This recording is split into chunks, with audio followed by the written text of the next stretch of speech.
Welcome, ladies and gents, to Stormcrow's Mysterious Tales. Today we are in Princess Street Gardens, right at the start at the West End.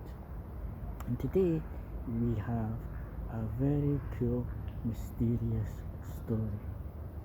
In 1720, this lovely area around us was the loch, almost butting up to St Cuthbert's graveyard, which is directly there. It was at this point in 1720 that the loch was to be drained to make way for this beautiful park that we have today. In 1720, workmen were asked to come out and dig trenches to help drain the loch. In doing so, they discovered a coffin. Now that's nothing unusual actually in Edinburgh. Graves and coffins have been discovered in very strange places. More on that later. But at this moment in time, it was a mysterious find. Although they were almost at St Cuthbert's graveyard, a coffin by rights should not have been where they were actually digging. The workmen had to remove the coffin so they could finish their trench.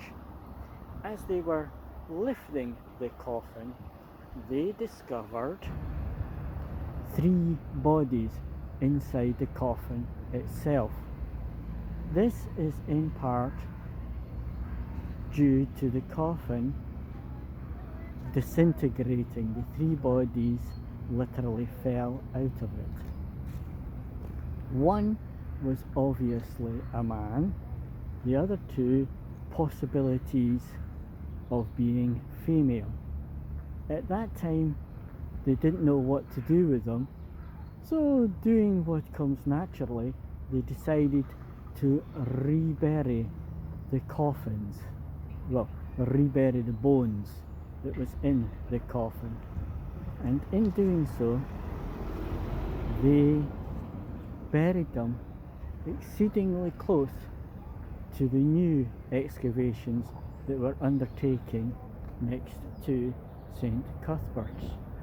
They were buried in a shallow pit.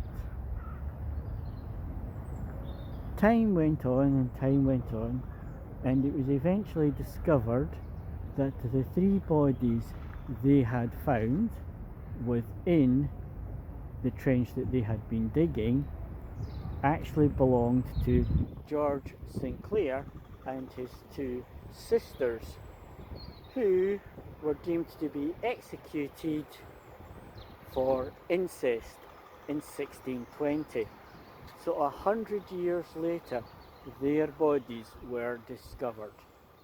Now in 1620, the loch was in full swing. It was about 20 feet wide to 30 feet, depending, and around 8 feet deep, and it was sometimes used to dispose of bodies.